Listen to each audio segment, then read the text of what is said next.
All right. So I have another women in business interview for you. I'm so excited to have this discussion. I get to talk with Alison here, and she'll introduce herself in a minute. So today we're going to focus on some helpful strategies and tips for any of you all who either maybe have some type of business or are interested in starting any type of business, whether that's a full-time, a part-time, an in-person, or maybe an online business.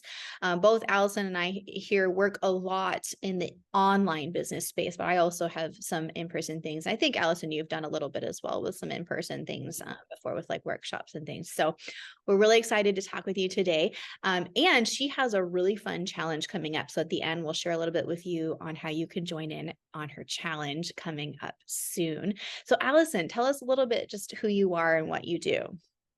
Yes, so I am an herbalist, and it's something that I've been sort of doing my whole life. And only recently have I decided to really do this 100%. I've gone through a couple careers through my lifetime, and now this is sort of my last career that I'm interested in. And I'm finally getting back to this passion that I have. I've always just been really connected with the plant world, love plants. I've been a gardener. I was actually a forest ecologist for the first 20 years out of my college career. And then I got to the point where I just really didn't want to look at nature in that way anymore, like dissecting everything. And so I did my own, I worked in a family business for a while. I taught for a while.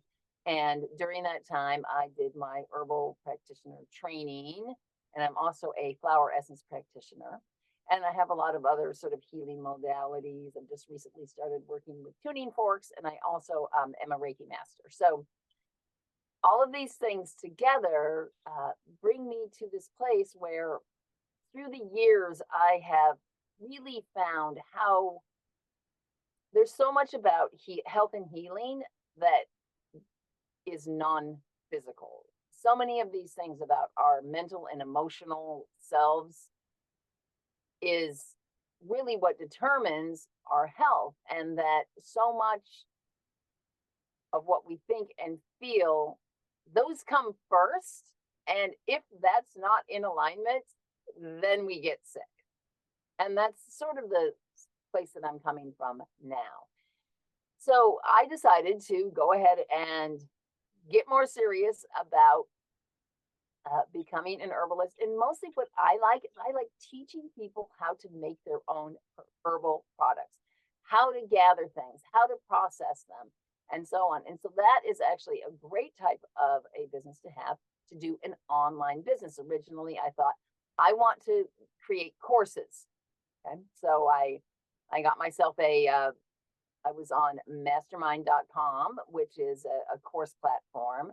Mhm. And then I've now moved on to Mighty Networks, which is another type of course platform as well. But in between that time, I got hooked on online challenges and went through a whole entrepreneurial program with called Crush It You with Pedro Adeo, and learned all about the challenge model, which is a marketing model that's designed for people with online businesses, and it has a lot of advantages. So I love challenges myself. Like, I love being in people's challenges. So I knew that I would love doing them. I ran a couple nonprofits over the years, and in-person events. Like, I realized, oh, a challenge is an event. I love events. I love doing events, and I love managing events. So that's kind of my angle on promoting my business, is to use these online challenges. And that's what I have coming up this week. So I love that. And you and I have quite a lot in common of just like wanting to help people find healing in different capacities and holistically, because like you said, it's not just physical. Our mental and emotional state have actually a huge biological impact. You just can't necessarily see it with your eyeballs on the surface. right. But like you mentioned, the tuning forks are, those biofrequencies in our body, the speed at which those electrons are going around for the nervous system, the organ systems, all those different systems is highly impacted by stress, emotions, thoughts, everything going on. And some of the recent, science coming out is just absolutely incredible to learn so about that. So I love hearing about that. And I love hearing about the plants and the herbs, and how I've always just really enjoyed learning about how all these different plants, herbs, flowers, different things have such an amazing support and benefit for our body, for our brain, for even our emotions and everything. So I love to hear you talk about that, and your challenges are so much fun, and just such great knowledge and information, I feel like. So thank you for Oh, doing thank that. you. Yeah, and they what I see with the plants. I know we're here to talk about business, but with the Talk a little bit plants, about it. really, it's part of what I see is successful for people is that they need help, and this can be true in any business, right? And they need to believe that they can get better. And so when you use a plant, it's an ally. I call them herbal allies. It's not my name, that's what other people call them that as well. And so when we have these, it helps us to believe that we can heal. And so one of the things when you're doing any kind of business that is helping people is, how do you ensure that your clients are going to believe that it's possible for them? And that's why I like working with the plants, because then they have, something, really it's their whole body that's changing, and their belief, and those things. But when they have the bottle of the drops, that can help them be confident that they can move forward. So. Yeah, I love that. It's so true. The belief, the thoughts that go along with, what we're doing, is as we partner that together with using something tangible in our hand that has biological benefits, but it's also that visual reminder, that tangible reminder to think, to believe, to even, here's an example. They've found in a lot of recent research that just thinking about the word gratitude, just think about the word, instantly increases your dopamine and your serotonin in your brain, which are your happy things, right? So that's just an example of how when you have something tangible that you're seeing, that you're thinking about, that reminds you of your healing, your hope, your joy, your peace, your belief, your whatever it is that you're wanting to move towards and to have more, that your brain, your body will follow your brain, and vice versa, right? As we do that. So, we find, we're seeing more and more evidence of this in the research. It's just absolutely mind blowing. And if you haven't read the book, like The Body Keeps Score, read that, because that talks a lot about that connection between. I literally just recently got that book and started reading through it. And I'm like, every page, I'm like, oh my gosh, oh my gosh, oh my gosh. Like, I want to read it like 10 times, because it's like, there's so much good stuff in there. But anyways. Yeah, no, and that's really something that's coming out a lot now, is this whole trauma and body embedded trauma and things like that. And so one of my favorite things to work with, of course, is the flower essences, which are more an energetic type of a product or whatever. Support. And so that really can help move the emotions more and work more even on a soul level. So that's my favorite, because I see that even going through the process of the whole client process, where I'm working with somebody and I'm going through the questions and we're going back on their timeline and we're looking at relationships and things like that. Even just doing that, they don't even get the essence yet. They're already starting to like kind of break open and wake up some things that they've pretty much shoved in for a long time. Down in there. Yeah. I think that happens without even realizing it, and I work with people with in-person clients with, massage therapy and stuff. And I'm, physically helping release those things that we've been holding. We know it happens, but we forget about it. Like, something happens and then you're like, wow, I have like this in my neck, or this headache going on, or whatever. And we forget how much these emotions and stress and all these things that have happened to us for however many years have accumulated in our body in different ways. We just don't notice it. Sometimes it's just a little bit of inflammation here, a little bit of inflammation there. Sometimes it's a headache. But then all those inflammations, and then what happens is a lot of people are like, oh, that's not good. And I love working with women that are like in their late 30s, early 40s, because this is when women's bodies really start to change. You're starting to move out of your fertility years, and things are like, oh, that doesn't feel right. No, my thyroid's a little bit this. And then all of a sudden, what happens is next thing they know, they're on 10 medications. And so being able to start at that age and go, you know what, some of these things are okay. Your body's going to change. It's going to be different. You don't need to try to go in and stop these things from happening. It's a natural process. So we definitely need to talk, because I have several clients who want to do like literally a class about that stage of life, and knowing what to expect and knowing some things that can support during that time. So we will talk about doing something. Okay. All right. Just because I think a lot of people, there's not a lot of available information on what to do, how to understand that process and manage it, so to speak. But yeah. So you mentioned a little bit how you began and what your business is and stuff. Tell us, just since we've been kind of talking about plants super quick, what was it that really stirred up that passion for herbs and plants and things? Like where was that kind of rooted, would you say? Well, I like your pun there, rooted. Well, I don't know. I just always loved plants, but I do want to credit my parents because, where I grew up, we had a big yard and some woods behind it. And this was the era where we were free range kids, right? We were just out in the woods all the time. We went camping all summer. I just was allowed to develop this relationship with plants, and it just felt good to be out having, be in the garden.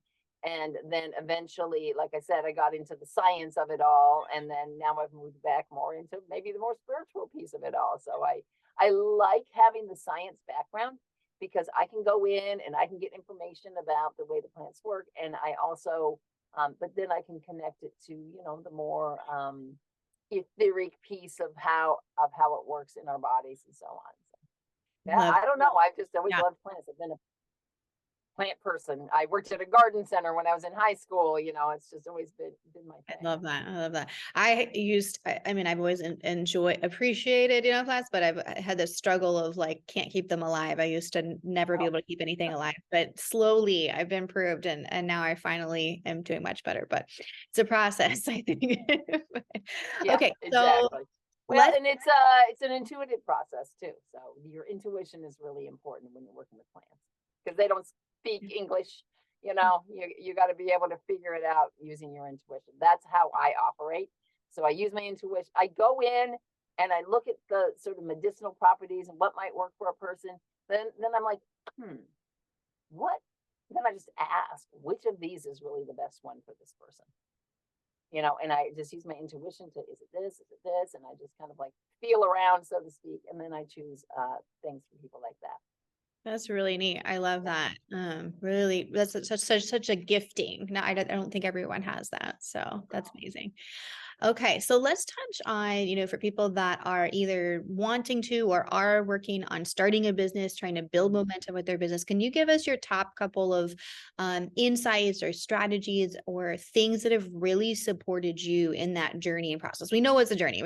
We know most people, I think, have realized there's not a magic wand that you just instantly push, this button or something, and then voila, you have a successful business.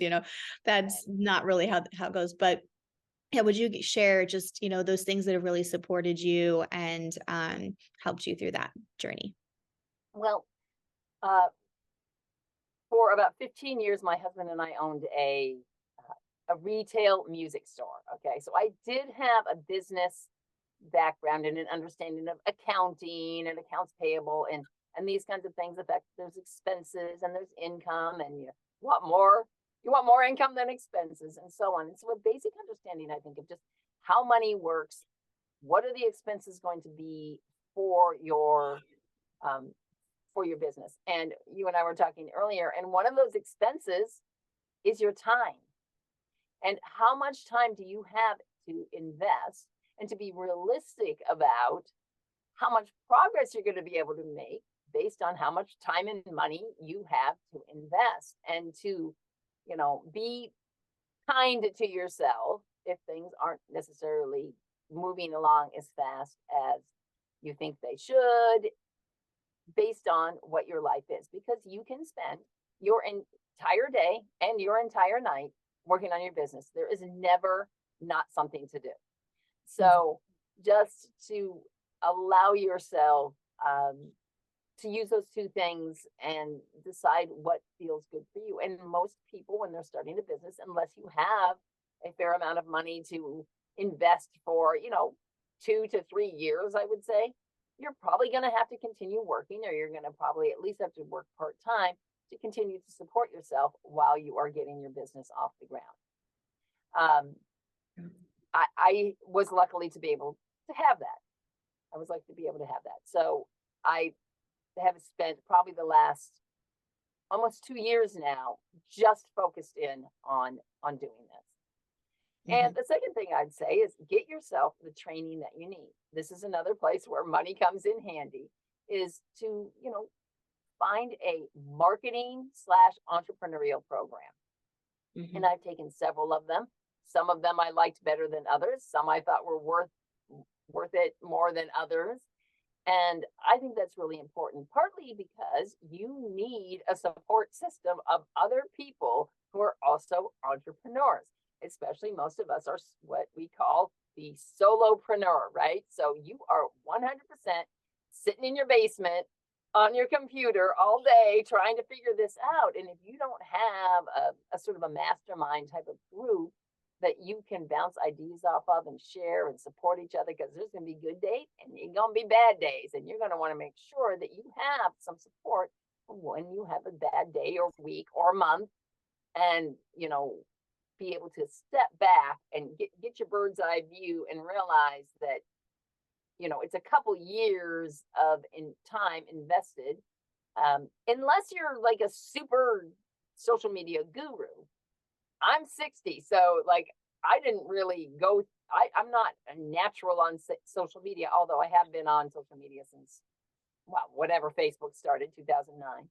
For my other business. So I've always been on social media for business purposes more so than personal purposes. So luckily I don't get sucked into the social media thing.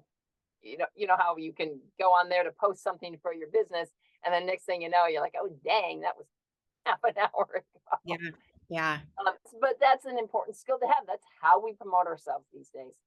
Social media, whether it be advertising on social media or whether it just be connecting in groups with other people. Here's another great way that you can do that, to join Facebook groups of like-minded entrepreneurs. That's another place where you can get some help as well. And just making sure you have a community. I guess that's what it comes down to, a supportive community. I love that.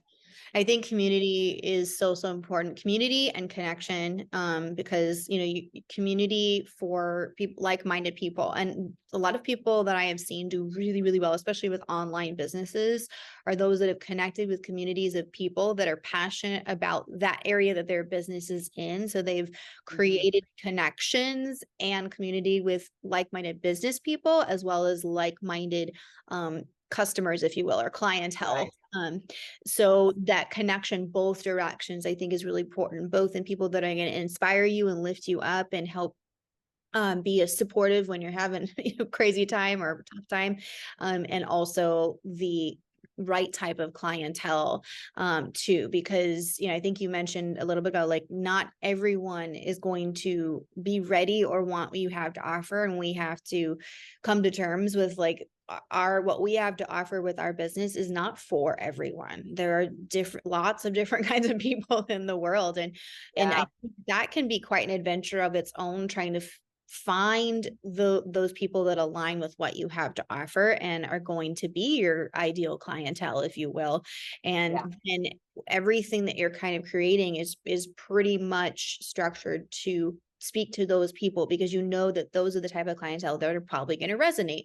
There might be others that will as well, and that's fine, but that's your primary focus. Because when we try to like do too broad all at once, it ends up getting just so diluted. And then people are like, I don't even know what this is, or whatever. And it's not really resonating with who you need it to resonate with. I think that's been so huge as well. Yeah. And that's what we were talking about earlier. And what that's called in the industry is niching down. So most people probably have heard of that before. And one of the mentors I worked with says you got a micro niche, and you can't be afraid to let go and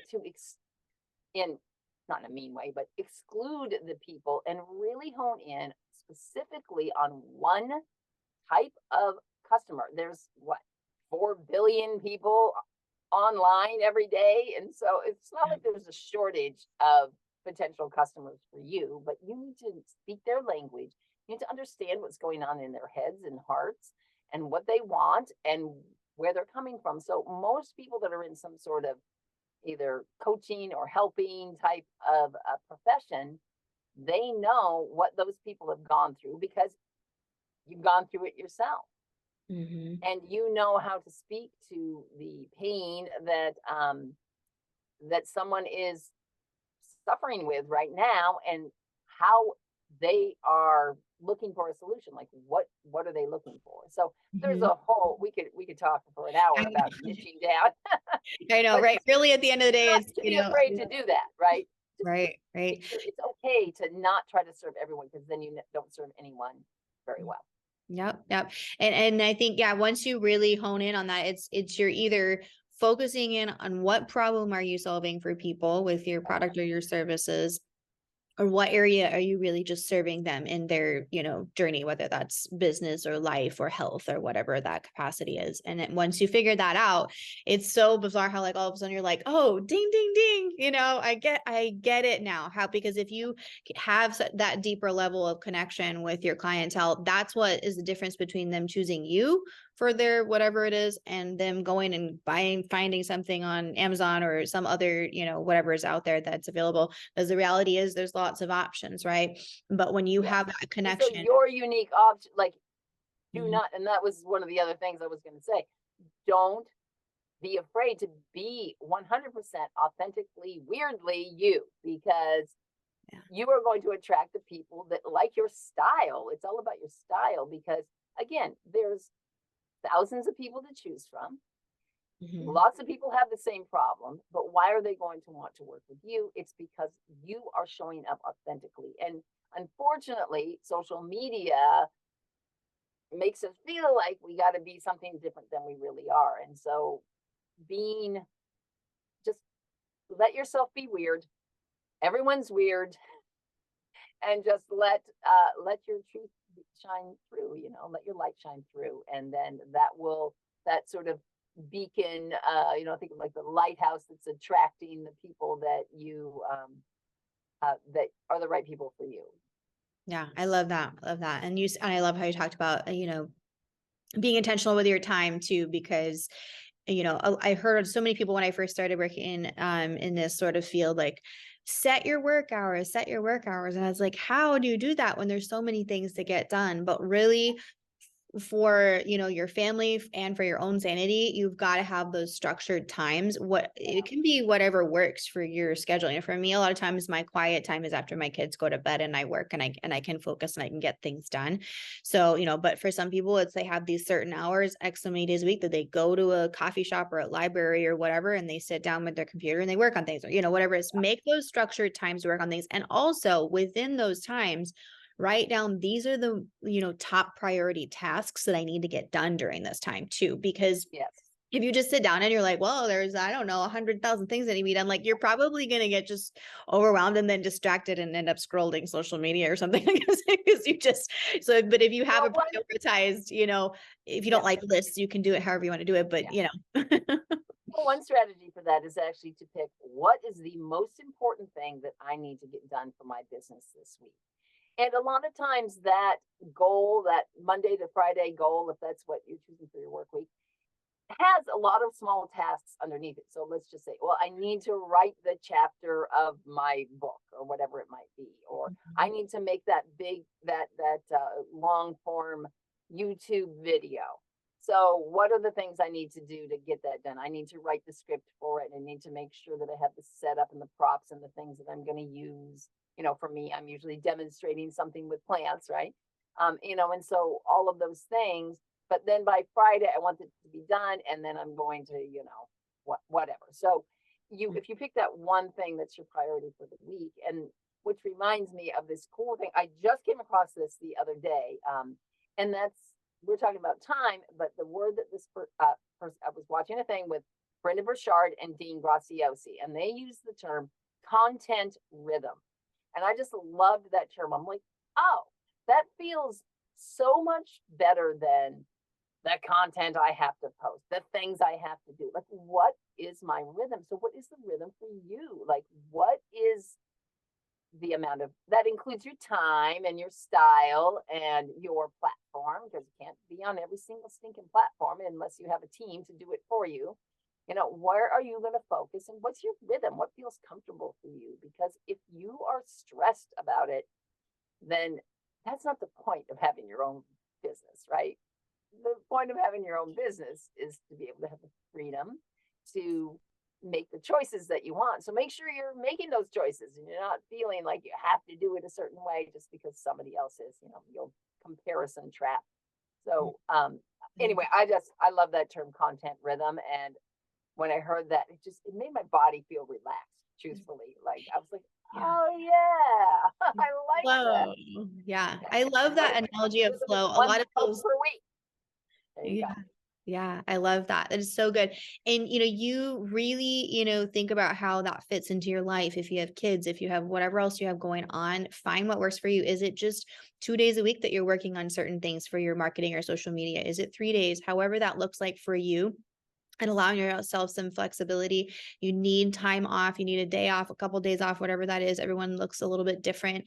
I've also seen one really great thing I saw was taking a flex week every month. That's another great idea that can fit into some people's rhythms. It just depends on you, what your life looks like. And that literally looks like there's an entire week where they don't do work related, business related stuff.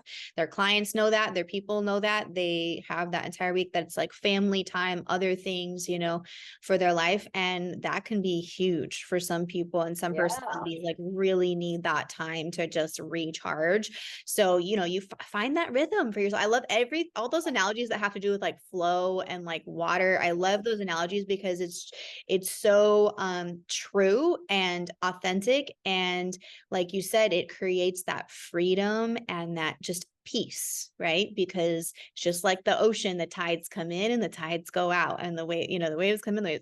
That's how it is in so many areas of life. And once we can realize that there's those rhythms and lean into those, find those rhythms and lean into them, you feel so much better. Makes such a difference. I love Well, that. when I used to teach, let me tell you, these spring breaks are not for the kids. They're as much for the teachers as they are for the kids. Just to have a recharge week and summer vacation. I mean, it's really important. It's really important to recharge ourselves. So there's another really important um, tip Yeah. for starting your own business. Make sure that you're not neglecting your self-care. And of Yeah. course, Take that's care of one of my yourself. important ones, being an herbalist. And Yeah. Yeah. I love that. Okay. Well, as we wrap up, would you share a couple people that really inspired you in, business or even in life? And then of course, tell us about your challenge coming up and how people can be a part of that. yeah, well,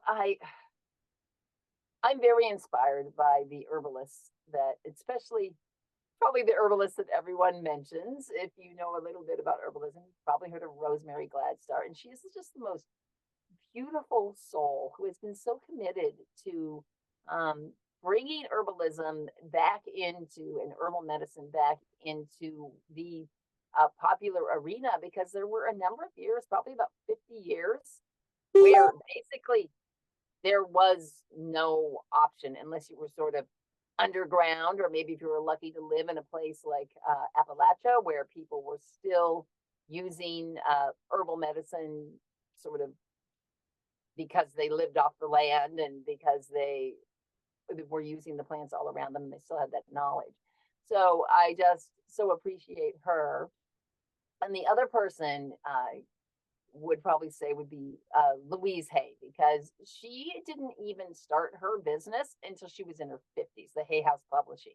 And of course, I love everything Hay House does. They do a lot of oracle cards and books and all kinds of inspirational things, as well as, of course, Louise herself, who did so much incredible work with people. So just, I did appreciate so much that she was kind of in her, maybe she was in her fourth career like I am, of her life, and she's still made a huge impact. Because truthfully, yes, we want income, but we really want impact, right? We want to make a difference in the world. We want people to have an improved life from what we do, whether it's I'm selling vinyl siding and now you have a nicer house, to something like I'm a surgeon and I'm fixing your heart so you can continue to live. All of those things, we want to be able to impact people so that they have a better life. And we want our life to be better because of it as well. So, Absolutely. yeah, so I have a challenge coming up next this week. Actually, it's coming. It starts Wednesday. It's called the Herbally Inspired Spring Kitchen, and so basically, it's what I'm going to be sharing is how you can just use a lot of the plants that are out in your yard, or just basic herbs from your produce section, plant foods that can be kind of brought into your daily routine so you can just support your own health. It's not really a medicine like I have this health issue, so what plant should I take? It's really like, well, what are the plants we can use that are safe to take on a regular basis that can support me? And so that's why I call it the Herbally Inspired Kitchen, because we're in there, we're cooking up. That's where all the good stuff happens when you're an herbalist, is in the kitchen. And but before we complete, and maybe we can put the link down below the in Facebook. Yeah, we'll get that in there in just a minute here. Okay, yeah, it's just herbalkitchenchallenge.com, and that takes it to the place where you can sign up. But before when we met earlier, I said, you know what? One of the things I like to use oracle cards and flower cards. I only use the ones that have flowers on them. And so I thought, well, let me draw a card for the people watching today, because I use these in all my challenges, and I use them just to kind of help me. It's a spiritual connection for me, and so I like using them. And of course, the card that came up, let me hold this up here, is probably what I always tell people is the most important plant. If you're going to grow one plant, you should grow calendula, because calendula is a plant that you can't get in commerce very easily. It's a beautiful orange. It's also called pot marigold. And it's also a wonderful flower essence. And this card is from a woman, Lisa Estabrook, up in Maine, and she's a flower essence practitioner. And the word for calendula is communication. And communicating between you and your client, communicating out in the world about your business, communicating to choosing your words carefully. The words on the card say, our thoughts and words have great creative power, both positive and negative, for ourselves and others. And so we have to be so conscious about what we say and keep everything in a very positive light. And it's hard when you're an entrepreneur. You can really get down on yourself. I messed this up and I didn't. So just communicate, not only with everyone else, but make sure you're communicating with your inner self, making sure you're giving yourself lots of love. That's a good word to use all the time. So that's my message for everybody watching. Communication and giving yourself that grace and compassion. You're for yourself and for others, right? You know, at the end of the day, nobody is perfect, right? Perfection does not exist. I love the phrases like progress over perfection. Are you continuing to move forward? It might be imperfectly, but that's okay, right? It's better than not doing anything. And I love, I think we've kind of talked a little bit too. Like, I love how you said this is your fourth career. Like, a lot of people who've been successful in business, I think people see the success of others and are like, well, I don't know if I could ever do that.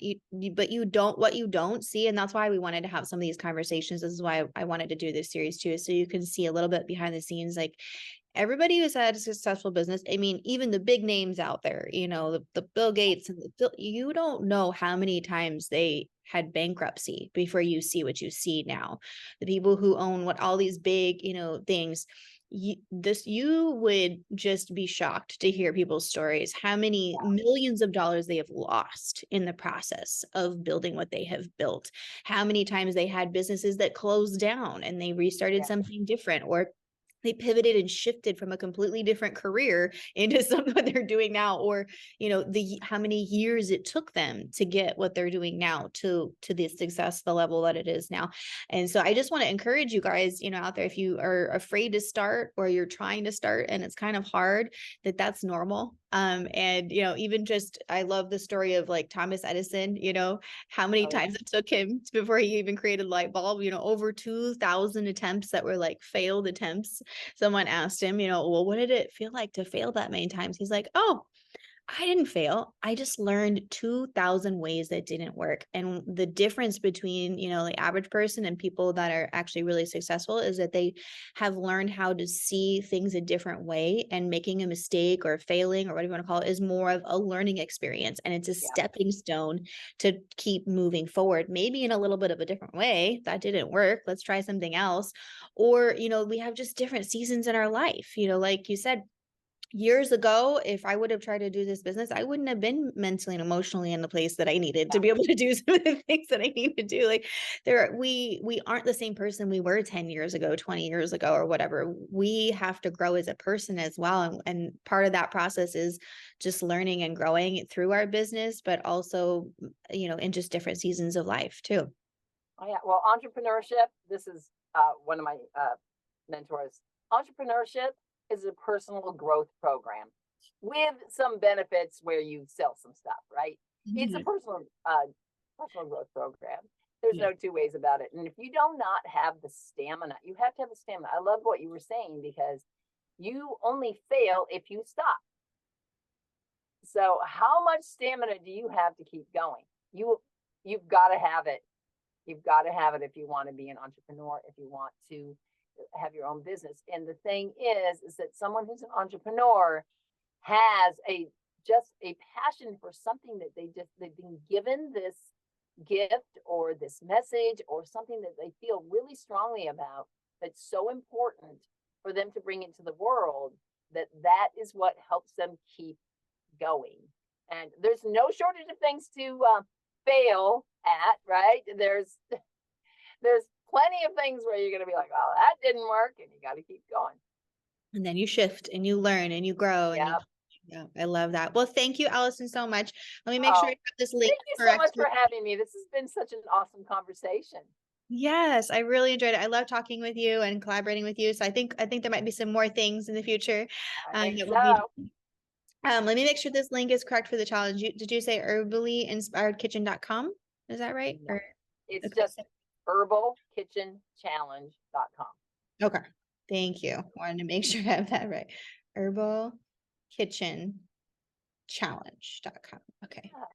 Yeah. And so that basically, you sign up for that, you get your like notification stuff for the challenge, and then it'll be streamed either on Facebook or YouTube. You can watch it on my YouTube channel, and I also have a private community where that will be as well, and you can get there from my YouTube channel. So.